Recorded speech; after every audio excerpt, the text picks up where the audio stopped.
Ah, gamin, j'espère que tu vas bien. Donc, comme tu le vois, je vais te faire des petites vidéos histoire de t'aider à comprendre le cours, ce qu'on fait déjà en classe. Et peut-être que si tu comprends le cours, tu pourras ainsi l'apprendre plus facilement. D'accord? Et donc, surtout plus efficacement. Je te renvoie vers la vidéo Savoir apprendre un cours que j'ai mis sur la playlist de méthodologie. Bien, de quoi s'agit-il? Bouge pas. Voilà. Et donc, on est dans le chapitre 1, chapitre 1 de biologie, comment fonctionne ton corps, c'est la leçon numéro 3. Et c'est la partie 1, parce qu'il va y avoir plusieurs vidéos pour pas que les vidéos soient trop longues. Alors, qu'est-ce qu'on a observé? Eh bien, souviens-toi, il y a une séance où je t'ai fait faire des flexions avec ton sac, sans ton sac, sur le dos, à bout de bras. Bref, j'ai été méchant avec toi et je t'ai fait faire un peu de sport. Et au cours de cette petite activité très simple et qui était sur le fonctionnement du corps, tu as remarqué deux choses. D'abord, tu as inspiré plus souvent. Et oui, parce que porter un sac d'élèves et faire des flexions, tu inspires plus souvent, c'est très sportif. Et deuxièmement, tu inspires plus profondément, d'accord? Donc évidemment, tu le sais depuis que tu es en maternelle, quand tu te mets à courir, ta respiration, c'est ce qu'on appelle ta ventilation, change.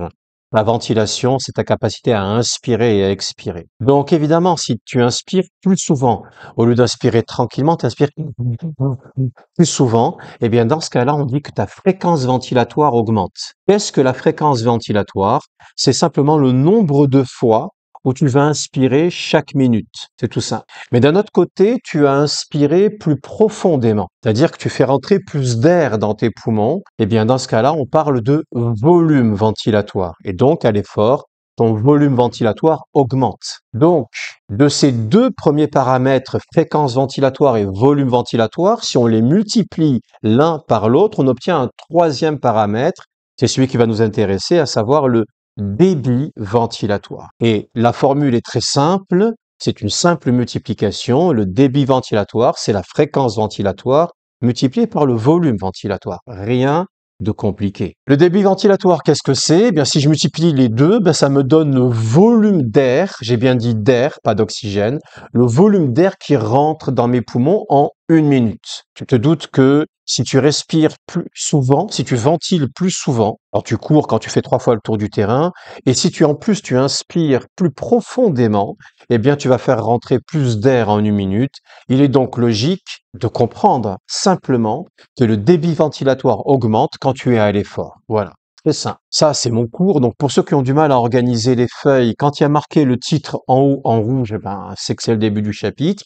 Et quand il y a marqué petit 1, ben, c'est que c'est la première partie. Donc, sur un graphique, on peut te demander de repérer ce qui correspond à une inspiration et à une expiration. Donc là, c'est une expérience qui se fait au lycée. On met un spiromètre dans la bouche, on inspire, on expire, et l'ordinateur nous trace un graphique. Quand la courbe monte, c'est une inspiration. Quand elle descend, c'est une expiration. Il y a donc trois paramètres à étudier pour caractériser ta ventilation, à savoir ta fréquence ventilatoire, ton volume ventilatoire et ton débit ventilatoire. On les a vus tout à l'heure. Donc, la fréquence ventilatoire, qu'est-ce que c'est? Eh bien, c'est le nombre d'inspirations par minute. Au repos, notre fréquence ventilatoire est proche de 12 inspirations par minute.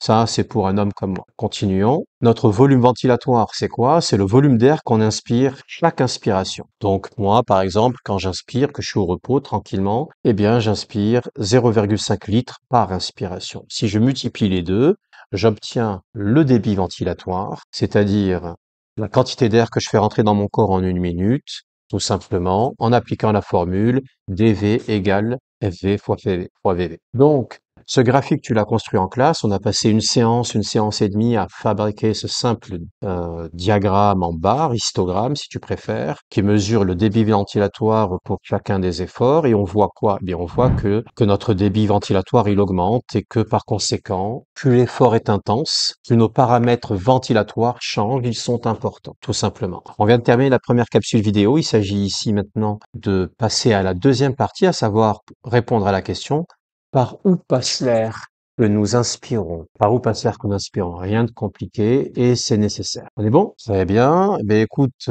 j'espère que cette vidéo t'aide vraiment à comprendre le cours. Je te claque la bise et je te dis à très bientôt. Ciao, ciao, gamin.